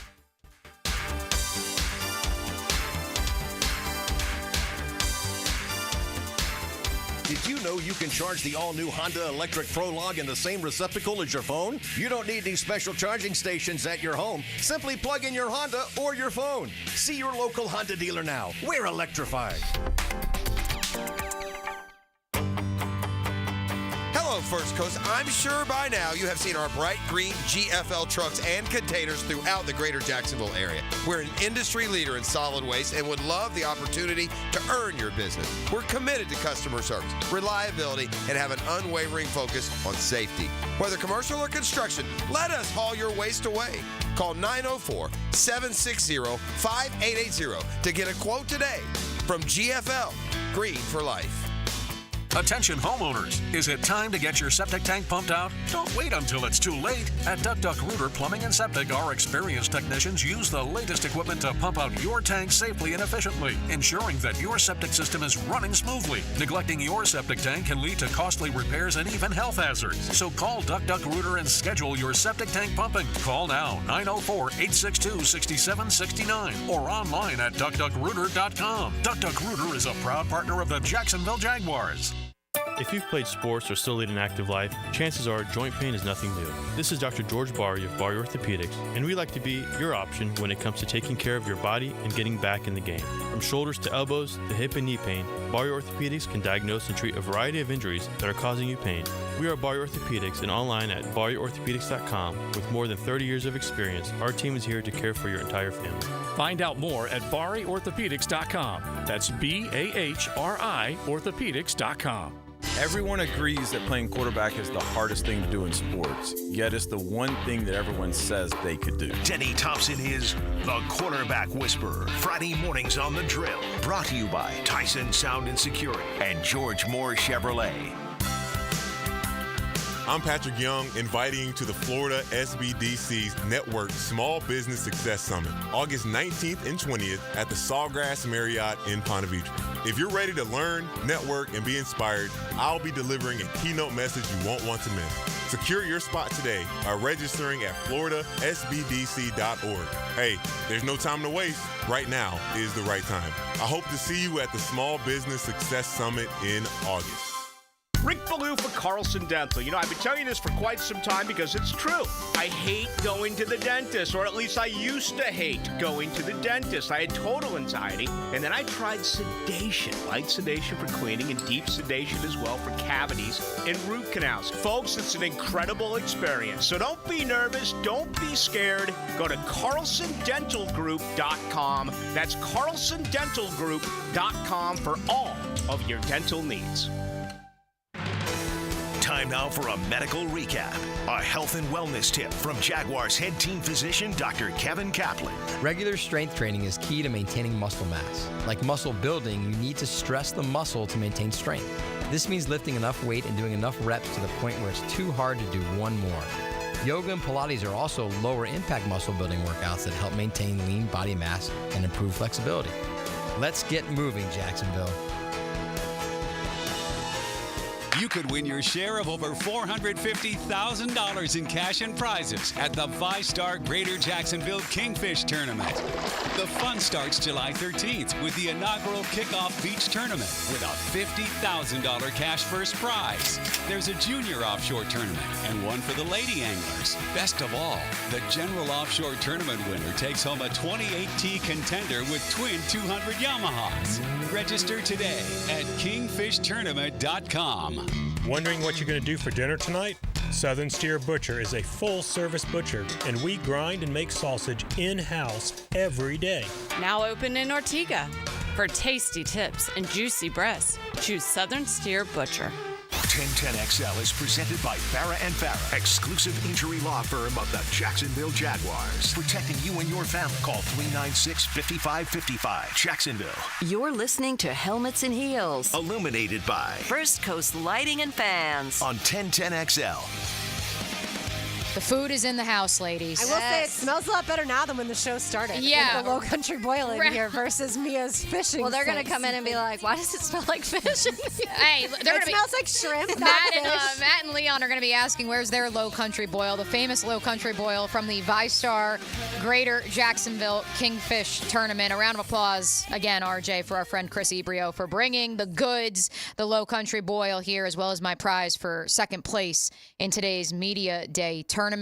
The winner, 23.84 pounds by Clay, today's contingent at the Media Day this morning. I hope Chris was listening to me whine about me not being able to go earlier. So next year I will. No, next year, like we said, we're going to get the whole show out there. We're going to get That's right. Taylor. Taylor's just going to be hanging out on the boat. She's going to be directing us. And I just found out Taylor doesn't even like boiled shrimp, so that's great news for us. That's great news for John O'Leary, who's just eyeing up this Low Country Boil from afar here at 1010XL World Headquarters. Yes, I am as well. All right, Mia O'Brien, Taylor Dollar, Jay Saunders, I am Lauren Brooks with you. Time now to listen to a little bit of betting advice per Mia O'Brien. Now, Mia's midday MyBookie picks. Experience the Vegas thrill from the comfort of your phone anytime, anywhere, only with MyBookie. Okay, so you've heard me talk about, of course, the sportsbook at MyBookie, mybookie.ag. You go up to the top of the homepage, you see sportsbook, you press that, you can see lines for a whole variety of sports ranging from Major League Baseball to the National Football League to last week's Nathan's hot dog eating contest. The casino, you've heard me mention our live casino with a live dealer right at your fingertips, whether you want to play roulette, whatever it may be, just click on that live casino tab. How about live betting, ladies? Because today is school day and camp day across the WNBA.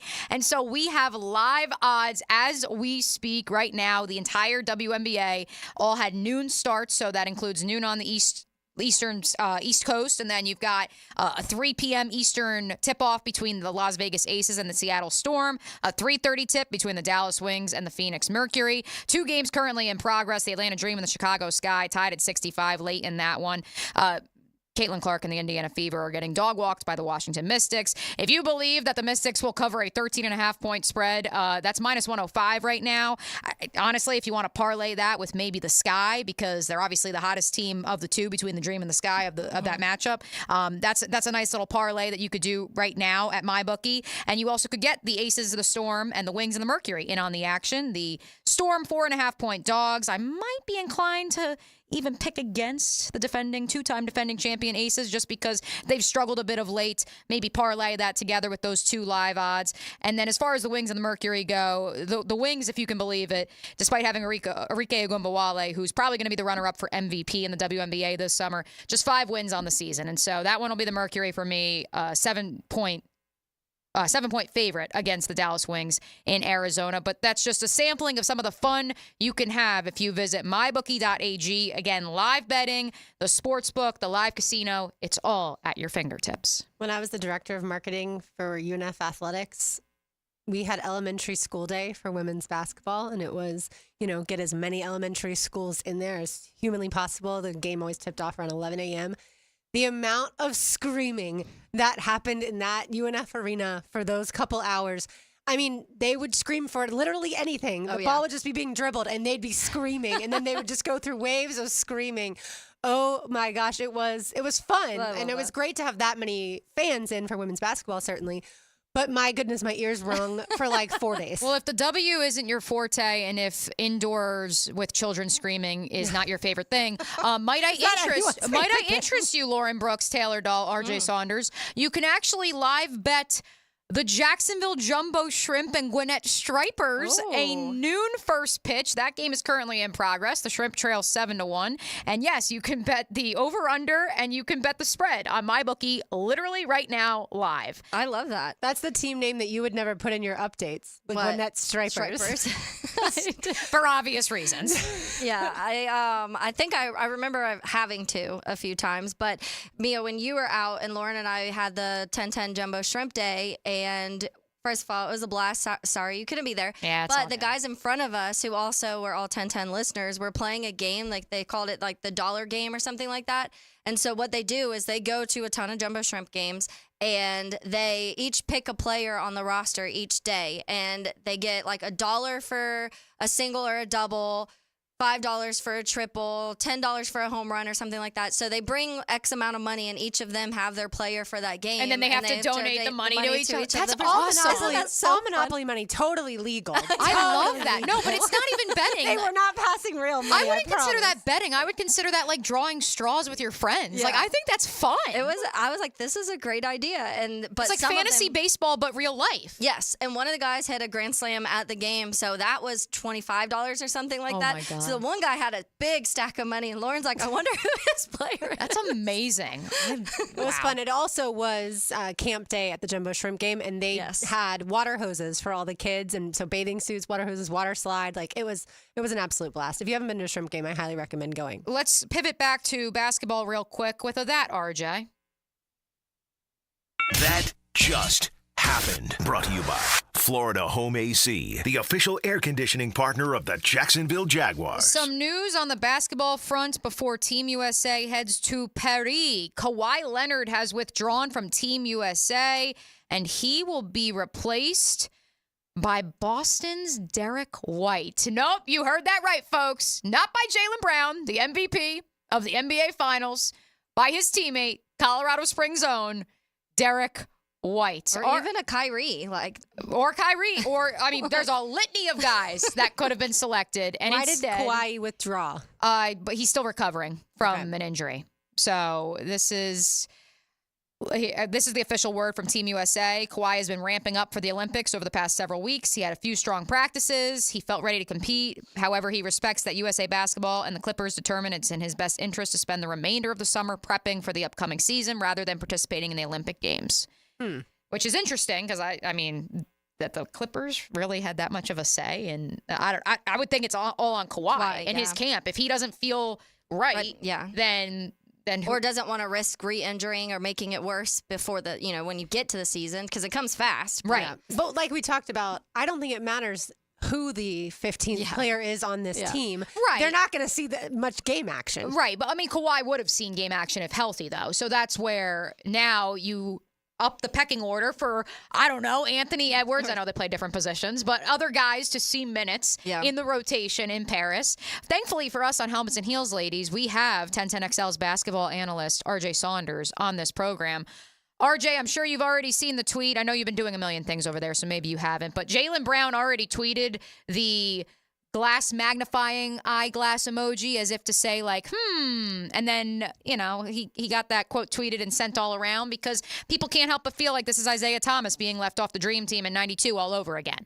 I don't think that is the case in my opinion. However, I do think that it is interesting that Jaylen Brown was not called up. I do think there are several names that could have been called. Orlando Magic's Paolo Banchero, also a name that I would have loved to have seen be an alternate. I think they had a guy like Derek White in the forefront of their mind first, even before a guy like Jaylen Brown was a thought. Maybe he was one of their top 5 guys and just wanted to call Derek White to see what his thought process was. Look, I think they have a lot of offense already with Team USA. I think right now they're going to be looking for a lot of defenders, a lot of two-way guys to add to what they already have, but Derek White's going to be a guy who's going to be a glue piece. He's going to be a guy to defend the other team's best player and knock down timely shots. Not a one-on-one guy by any stretch of the imagination. So smart move by Team USA, a team that's looking to bolster their roster with defense. But I can get the frustration with a Jaylen Brown not being selected to be an alternate. Okay, I'm going to be that guy. More X-Files music, please.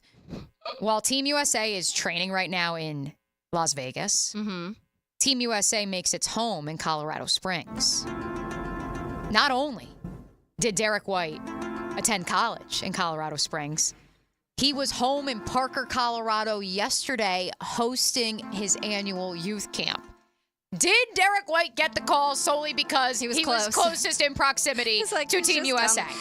Honestly, when you said it first, my first thought was, I wonder how many of these guys are already like on vacations and are like, no, like I've already booked my vacation. I'm already in Jamaica. I'm in Barbados. Like I ain't sliding through. Sorry. And Derek White just happened to be in the area, and so they said, you know what, we could use another 3-and-D good defender from the Boston Celtics. Let's just bring him in. I saw today that it cost over $8 billion for Paris to put on the 2024 Olympics. Oh, that seems like $8 billion. $8 billion. So we'll find out, obviously, eventually what the revenue is per se. But yeah, very fascinating. Something that's not $8 billion, but still very worthwhile, worth your time. Certainly be caller number 4 at 641-1010. And Taylor, what do they get? And lunch for 2. Lunch on the ladies today. 2 gift cards to Chick-fil-A if you give us a call, 641-1010. There we go. One segment to go here on Helmets and Heels on 1010XL and 92.5 FM. Helmets and Heels. Kingfish Pest Control Wednesday. Helmets and Heels. This hour is brought to you by First Coast Honda Dealers. Make your track bar adjustment on 1010XL. He said he was a little bit free. This Sunday at Pocono Raceway. Brought to you by the Plumbers and Pipe Fitters Local Union 234 on your NASCAR station. 1010XL. Hey, Matt Hayes here with Mike Dempsey. Both continuing to reap the benefits of losing weight with Awaken 180. For me, it starts with sleep. That's right, a full night's sleep every night.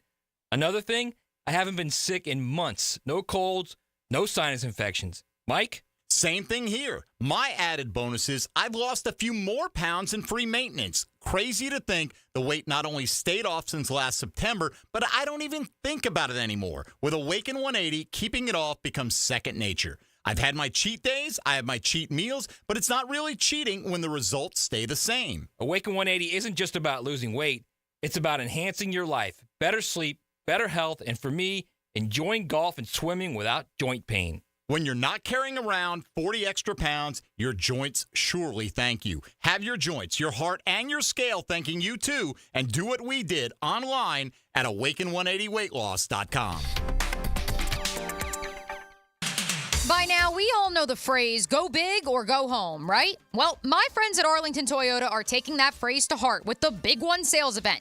Yup, it's back, and it's going on now at Arlington Toyota. Mia here, and during the Big One sales event, you're going to save so big, you'll be driving home a brand new Toyota in no time. And Arlington has over 400 new Toyotas available. Cars, trucks, SUVs, and family vans. Guess you could say you're going big and going home in style. Plus, with every new Toyota purchase at Arlington, you get Arlington's lifetime warranty. That's unlimited time and miles. And Arlington's 60-day exchange program. That's 60 days to love your purchase or exchange it. So if you're wondering if now's the time to buy, let me put it this way. This is a sale so big it can only go by one name, the Big One sales event. So yeah, I say go big and save big at Arlington Toyota today. But don't wait, a sale this big won't last long. Stop by and shop today, 10939 Atlantic Boulevard, and online anytime at arlingtontoyota.com. Nick in here for Bound 9 Associates, where you'll find Jacksonville's most esteemed eye doctors at each of their locations. After being selected for one of the most competitive ophthalmology fellowships in the world, Dr. Frank Bowden is frequently called upon for his expert opinion. He is currently one of the few cornea and external disease specialists in the area and the founder of Bound 9. Visit Bound 9 Associates today and experience the difference. Bound 9 Associates, keeping the First Coast focused. Did you know a metal roof from Prime Roofing will last 2 to 3 times longer than a shingle roof? If you want a better roof, think metal. Think Prime Roofing. Schedule your free estimate today at primeroofingfl.com. That's primeroofingfl.com. Life has its share of challenges, and when it puts you to the test, make sure you reach out to Rebound Rehabilitation to give you the quickest path back to full health and confidence. Rebound Rehab, specializing in helping patients overcome back pain and sciatica, arthritis, and fibromyalgia, just to name a few. Rebound Rehab, locations covering the entire First Coast, getting you back in control with a pain-free life. Sports injury, workplace injury, whatever it might be, you can rebound. Log on to reboundrehab.com for more info. Thermal Engineers is hiring. Thermal Engineers is a commercial HVAC contractor serving North Florida for over 20 years. Qualified technicians and installers. How does top pay, 401k, and full benefits sound, and a signing bonus? Is it time for a positive change in your career? Join the family-oriented commercial HVAC contractor at Thermal Engineers. Call 230-1172 or go to Thermal Engineers, Inc., an equal opportunity employer. College football is finally here. Yes! SEC Football Media Days. Catch interviews with coaches and players. We need change. I think everybody knows that. If you miss one, you can hear it on demand at 1010XL.com. Brought to you by Instant Keys. Need or want cash? Beaches Jewelry and Pawn has cash available. Ready to buy guitars, surfboards, jewelry, firearms, tools, and especially gold. They need it all, selling or pawning. Get cash on the spot at Beaches Jewelry and Pawn in Jacksonville Beach.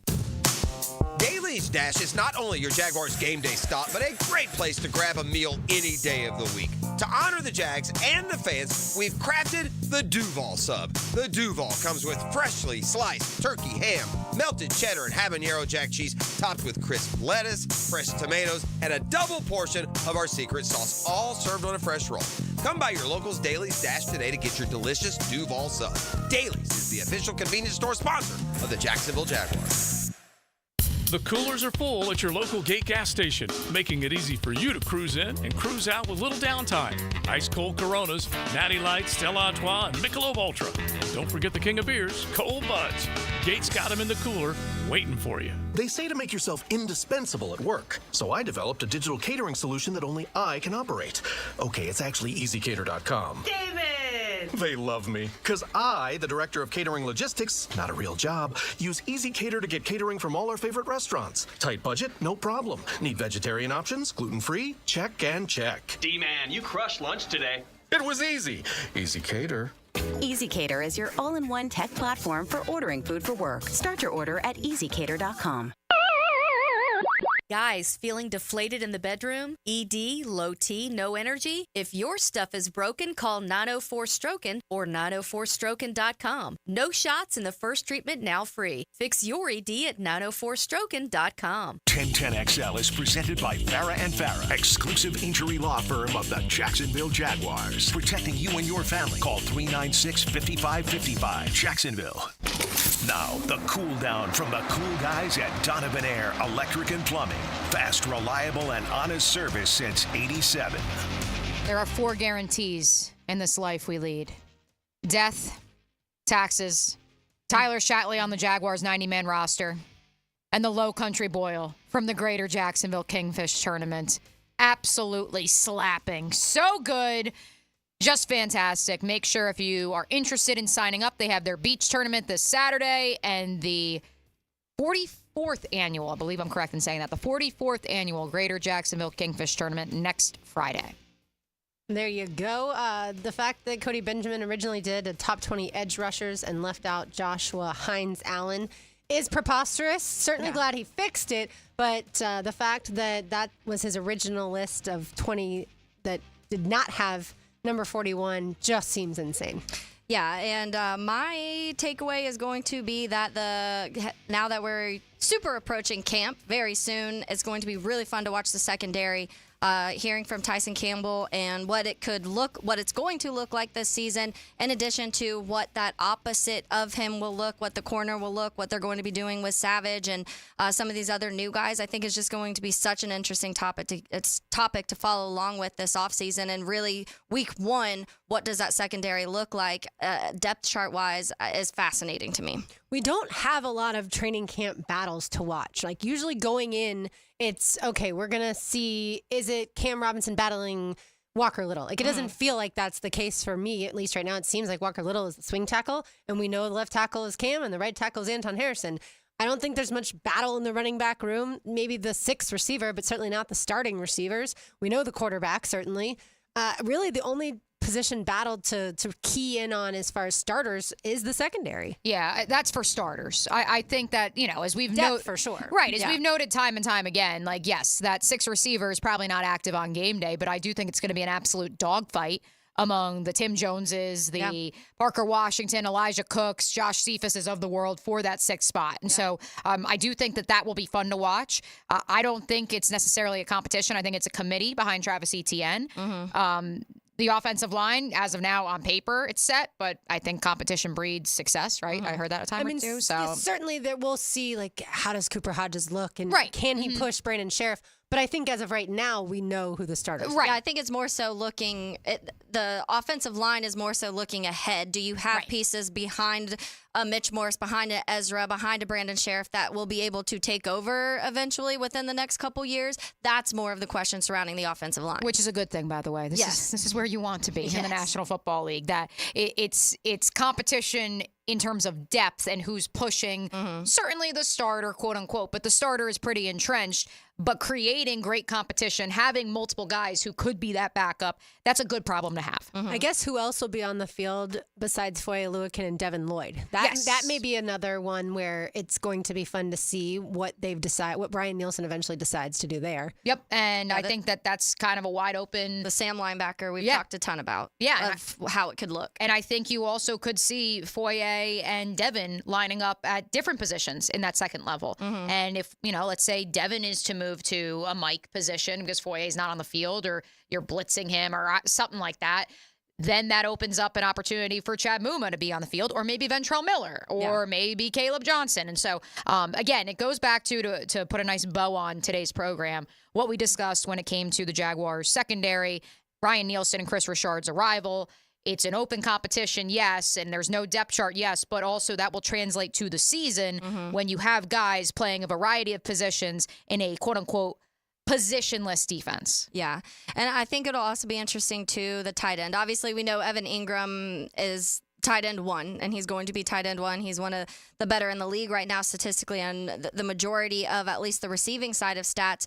But do they have somebody behind him that can be who is that tight end 2, and who do they count on being, the more blocking tight end, or who's going to actually be pass catching at times? Because people are going to want to see one of those guys, Luke Farrell, Brenton Strange, being draft picks, being involved in the offense in some way more than they have been recently.